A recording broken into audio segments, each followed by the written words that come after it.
అమర్నాథ్ యాత్రలో భాగంగా కాశ్మీర్ పెహల్గాంలో ఉన్నాం ఇప్పుడు మనం అందరం కూడాను. ఈ ప్రకృతి అందాలు భగవంతుని ప్రసాదం చాలా అందంగా ఉన్నాయి. కాశ్మీర్ అంతా కూడాను కొండల మధ్య, చుట్టూతా కొండలు, ఆ మధ్యలో ఉండేటువంటి గ్రామాలు ఇవన్నీ కూడాను పెహల్గాం అంటారు. ఈ పెహల్గాంలో అమరేశ్వరుడైనటువంటి ఈశ్వరుడు తన వృషభాన్ని వదిలి వెళ్ళాడు అని చెప్పేసి చెప్తారు.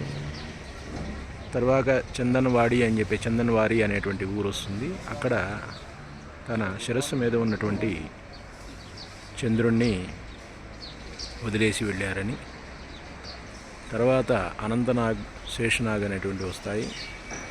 అక్కడ తన మెడలో ఉన్నటువంటి వాసుకి సర్పాన్ని వదిలారని, తర్వాత అమరనాథ్ గుహ ఏదైతే మనం అనుకుంటూ ఉన్నామో అక్కడికి వెళ్ళి పార్వతీదేవికి అమరత్వాన్ని చెబుతూ ఉన్నటువంటి సందర్భంలో, అక్కడ పార్వతీదేవికి చెప్తున్నటువంటి సందర్భంలో 2 పావురాలు కూడాను ఆ యొక్క అమరత్వాన్ని గురించి విన్నాయని, అవి కూడాను మరణం లేకుండా ఉన్నాయి అని చెప్పేసి కూడాను మనకి ప్రతీతి.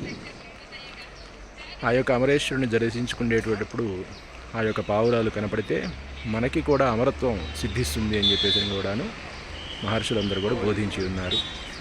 హర హర మహాదేవ.